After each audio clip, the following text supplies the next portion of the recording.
శ్రీరామచంద్ర పరబ్రహ్మణే నమః. సంపూర్ణ రామాయణంలో అయోధ్యకాండ, అయోధ్య ప్రజల శోకం.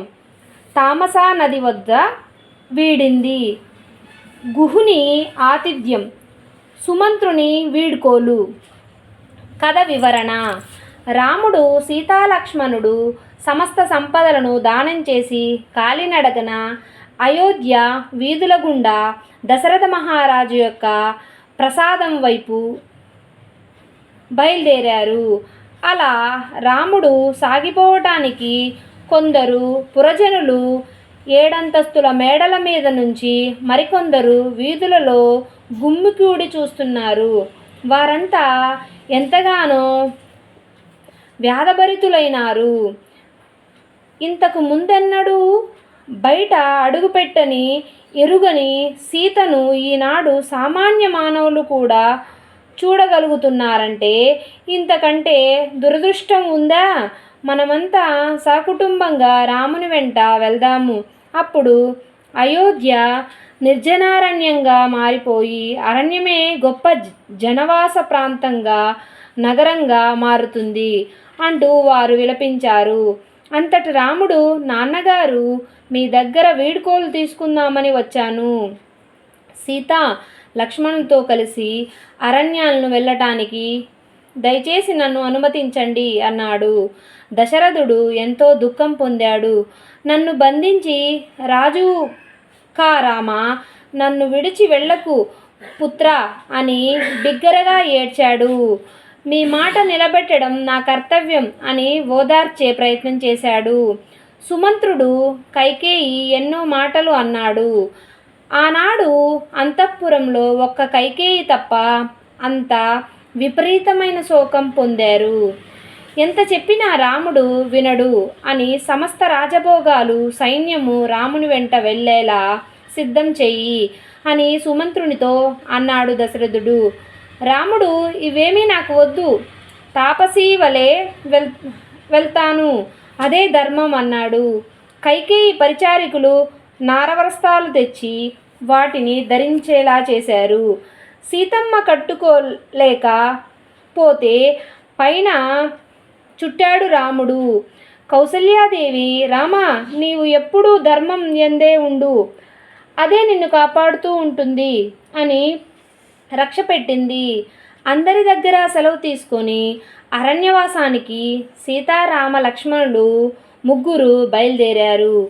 అయోధ్య దహించిన శోకాగ్ని తామసా నది తీరంలో సీతారామలక్ష్మణులు సుమంత్రుడి రథం ఎక్కి వెళ్తుంటే అయోధ్య నగరం మొత్తం కట్టలు తెంచుకున్న దుఃఖంతో వారి వెంట పరుగులు తీసింది. వృద్ధులు, బాలురు, స్త్రీలు అనే తేడా లేకుండా వేలాది మంది రథాన్ని అడ్డుపడ్డారు. సుమంత్ర, రథాన్ని ఆపు, రాముని ముఖాన్ని చివరిసారిగా మమ్మల్ని చూసుకోనివ్వు రామా, మమ్మల్ని వదిలి వెళ్ళకు. నువ్వు లేని అయోధ్య మాకు అడవితో సమానం, నువ్వున్న అడవే మాకు అయోధ్య అని రోదించారు. ఆ ప్రజల ప్రేమను చూసి రాముడు చలించిపోయాడు. కానీ సత్యవాక్య పరిపాలన కోసం కఠినంగా ముందుకు సాగాడు. వారంతా ఆ రాత్రి తామసా నది తీరంలో రామునితో పాటే బస చేశారు.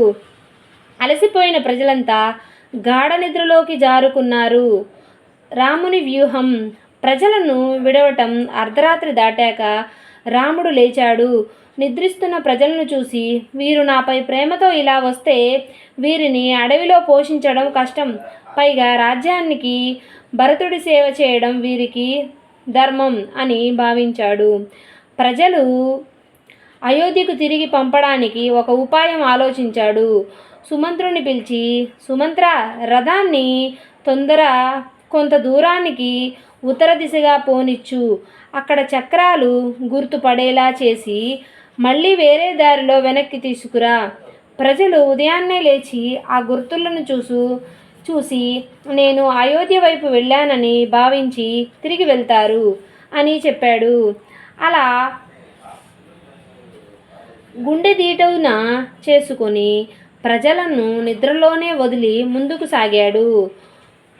శృంగబేరాపురం గుహుని అపురూప ఆతిథ్యం. ప్రయాణం సాగిస్తూ వారు గంగానది తీరంలోని శృంగిబేరంపురం చేరుకున్నారు. ఆ ప్రాంతానికి రాజైన నిషాదగుహుడు రాముని ప్రాణమిత్రుడు. రాముడి రాక తెలుసుకొని పరిగెత్తుకుంటూ వచ్చాడు. రాముడి దుస్థితి చూసి కన్నీరు పెట్టుకున్నాడు. రామా, ఈ రాజ్యం నీది, నేను నీ సేవకుణ్ణి. ఇక్కడే ఉండి పాలించు, నీకు కావాల్సినవన్నీ నేను సమకూరుస్తాను అని రకరకాల పలహారాలు తెచ్చాడు. కానీ రాముడు, మా మిత్రమా, నీ ప్రేమకు సంతోషించాను, కానీ నేను మునివృత్తిని స్వీకరించాను, రాజభోగాలను అనుభవించను. కేవలం గుర్రాలకు మేత, మాకు కందమూలములు మాత్రమే ఇవ్వు అని చెప్పి ఆ రాత్రి ఒక చెట్టు కింద గడ్డిపై పడుకున్నాడు. ఆ రాత్రి జాగారం. లక్ష్మణుని భాతృప్రేమ. రామ, సీతలు గడ్డిపై నిద్రిస్తుంటే లక్ష్మణుడు ధనుర్బాణాలను ధరించి వారికి రక్షణగా నిలబడ్డాడు. గుహుడు వచ్చి, లక్ష్మణ, నువ్వు అలసిపోయావు, పడుకో, నా సైన్యంతో నేను కాపలా కాస్తాను అన్నాడు. దానికి లక్ష్మణుడు కన్నీటితో, గుహుడా, పూలపాన్పులపై పడుకోవాల్సింది అన్నావదునలను నేలపై పడుకుంటే నాకు నిద్ర ఎలా వస్తుంది? వారి సేవల్లోనే నా జీవితం ఉంది అని రాత్రంతా జాగారం చేశారు. సుమంత్రుని వీడ్కోలు.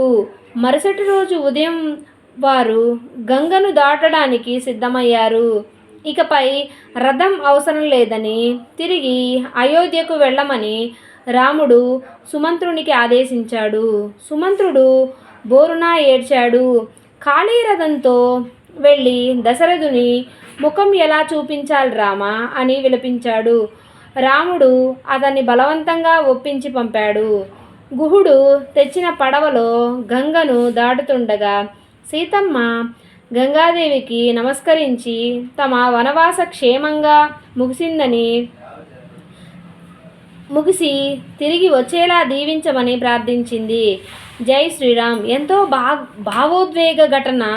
నిజంగా ధర్మపాలన యందు మానవుడు ఎలా ఉండాలో రాముడు ఆచరించి చూపాడు.